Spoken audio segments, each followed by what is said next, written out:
kita berimani dan mengamalkannya, kita selalu menghafal Asmaul Sifat, Asmaul Husna, tapi tak beramal dengan Asmaul Husna. Apa maksud beramal? Iaitu kita kena ingat Allah sentiasa mendengar dan melihat. Apa jua yang kita buat, Allah akan dikira esok. Itu maksudnya. Jadi ini dia tafsiran yang diberi oleh Imam Ibn Katsir. Kemudian dalam tafsir Ibn Katsir, Imam Ibn Katsir membawa banyak hadis. Okey, kita marilah kita dengar salah satu hadis yang mengenai Isra Mi'raj yang dibawa oleh daripada Bukhari. Imam Abu Abdillah Al-Bukhari meriwayatkan dari Syuraih bin Abdullah, dia menceritakan, aku pernah mendengar Anas bin Malik berkata, pada malam Rasulullah sallallahu alaihi wasallam diperjalankan dari Masjidil Haram, bahawa beliau didatangi oleh 3 orang sebelum beliau diberi wahyu. Yang ketika itu beliau tengah tidur di Masjidil Haram. Orang yang pertama bertanya, yang manakah ia Muhammad? Di antara mereka itu, orang yang kedua menjawab, ini dia adalah paling baik di antara mereka. Sedangkan orang yang terakhir berkata, ambillah yang paling baik di antara mereka. Pada malam itu beliau tidak melihat mereka sehingga mereka mendatangi beliau pada malam yang lain, di mana hatinya melihat padahal matanya tidur, sedang hatinya tidak tidur. Demikianlah halnya para nabi lain. Mata mereka tidur tetapi hati mereka tidak pernah tidur. Ketiga orang itu tidak mengajak beliau berbicara sehingga mereka membawa beliau dan meletakkan di dekat sumur Zam-Zam. Kemudian Jibril mengambil beliau dari mereka, lalu Jibril membelah dari tenggorokan sampai ke perutnya. Ini bahasa Indo ni. Setelah maksudnya dibedah dada lah. Setelah dada dan perutnya terbelah, Jibril mencucikan dengan air Zam-Zam dan tangannya sehingga isi dada dan perutnya benar-benar bersih. Kemudian dibawakan sebuah wadah dari emas yang di dalamnya terdapat bencana yang juga terbuat dari emas yang dipenuhi dengan iman dan hikmah. Kemudian Jibril mengisi dadanya dengannya, demikian juga urat-urat leher, dan selanjutnya ditutupi kembali. Setelah itu Jibril membawa naik ke langit dunia, lalu ia mengetuk salah satu pintunya sehingga disuruh oleh penghuni langit, siapa itu? Jibril jawab, siapa bersamamu? Siapa itu? Maka jawab Jibril. Kemudian ditanya lagi, siapa bersamamu? Maka Jibril berkata, Muhammad bersamaku.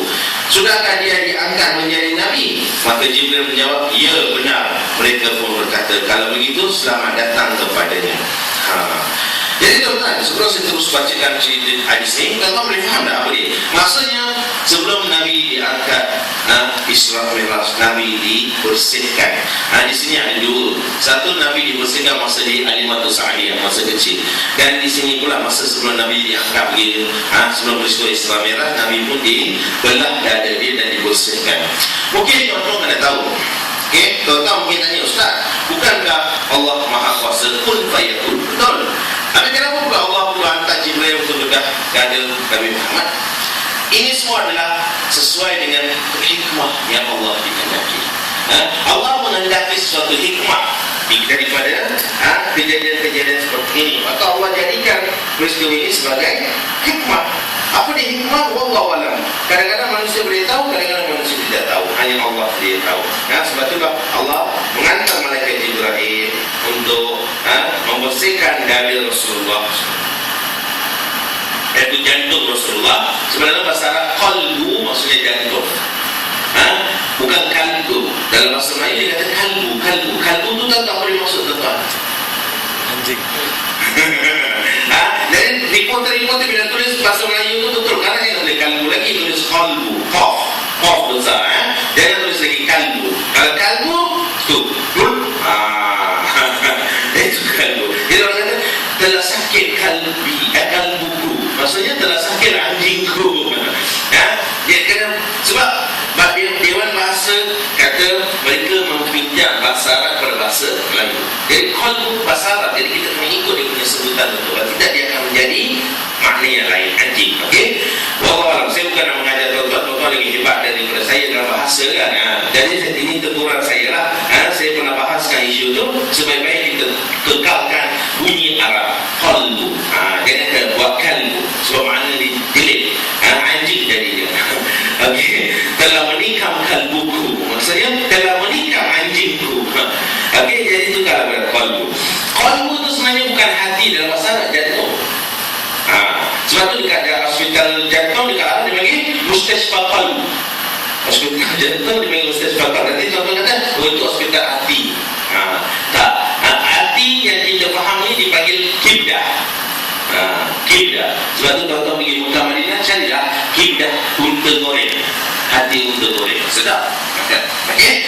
Jadi kalbu Rasulullah dibasuh dan dibersihkan daripada segala kekotoran. Apa dia hikmah dia, tuan-tuan? Hikmahnya Allah nak memberitahu manusia ni memang dicipta di dalam dada dia ada segumpal darah di jantung ni penuh dengan kejahatan, ada hasad, ada cemburu, ada macam-macam.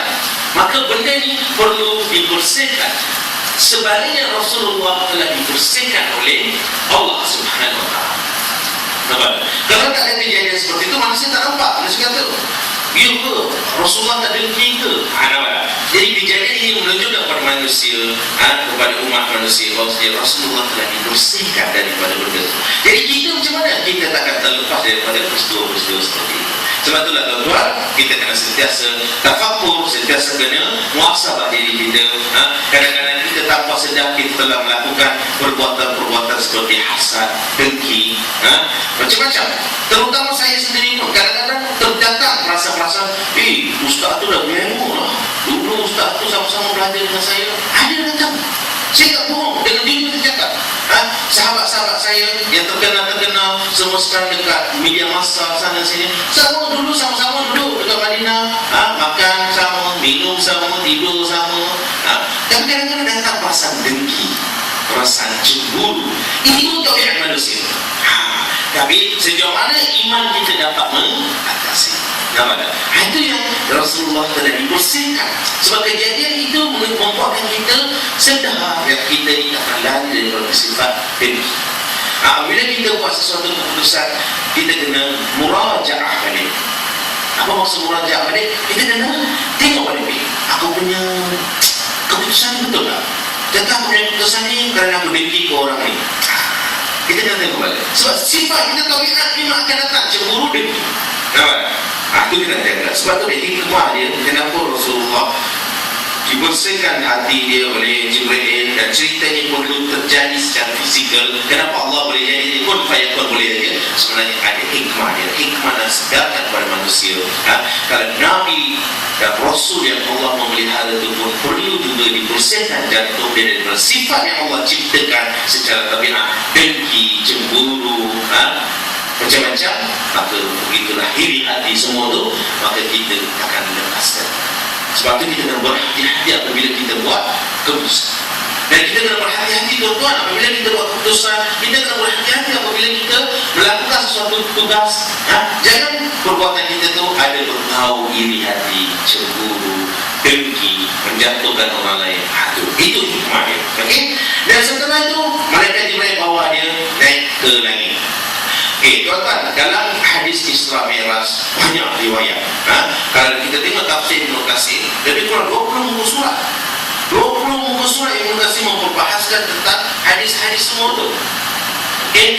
Ada melengkapi, saling melengkapi. Ada hadis melengkapi hadis yang lain. Tapi ada juga hadis palsu banyak. Jadi tuan-tuan kena berhati-hati bila baca kisah Isra Mi'raj.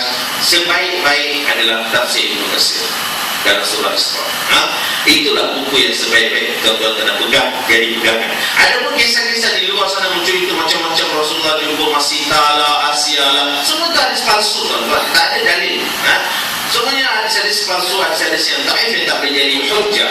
Jadi sebab itu tuan-tuan kena ingat, kembali kepada tafsir Ibnu Katsir. Apa yang adalah hadis-hadis tafsir Ibnu Katsir boleh jadi pegangan. Dia dalam hadis ni tak cerita yang Nabi pergi ke Baitul Maqdis, terus dia cerita. Sebab perawi hadis kadang-kadang ringkaskan kisah tu. Kadang-kadang ditanya satu bab. So banyaklah sahabat-sahabat yang mempersoalkan kepada Rasulullah tentang Isra Mi'raj. Maka Rasulullah menceritakan dalam keadaan yang berlainan, versi yang berlainan, masa yang berlainan. Jadi ceritanya ada kala Rasulullah cerita pasal Baitul Maqdis, ada Rasulullah terus cerita naik ke langit. Nampak tak? Jadi tuan-tuan kena faham tu bila belajar.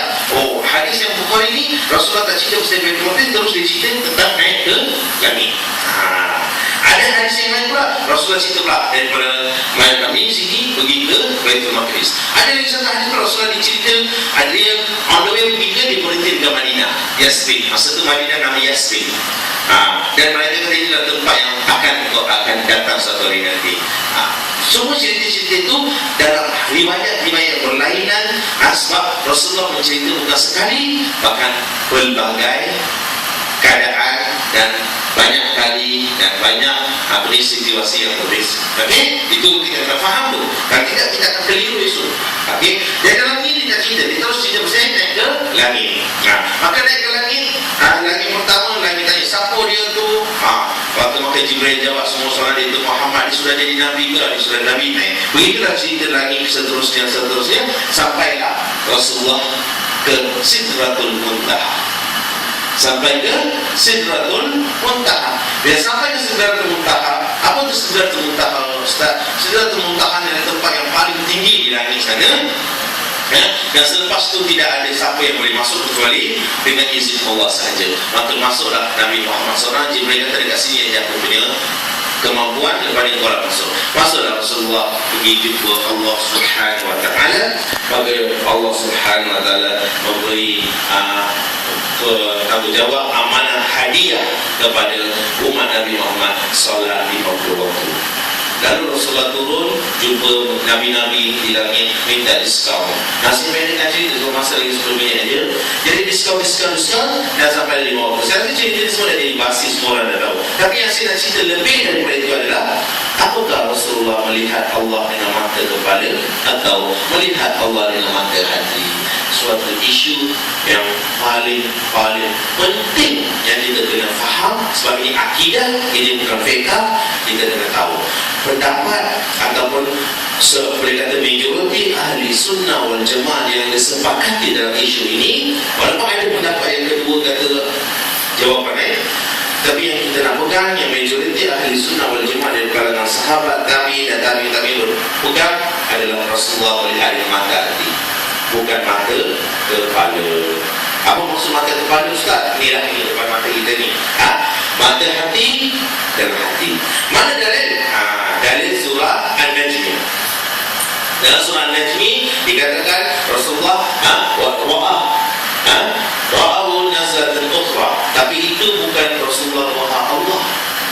Dalam surah An-Najmi kata Nabi melihat sekali lagi. Siapa yang Nabi melihat sekali lagi itu? Maka Aisyah kata, akulah orang pertama yang mempersoalkan Nabi Rasulullah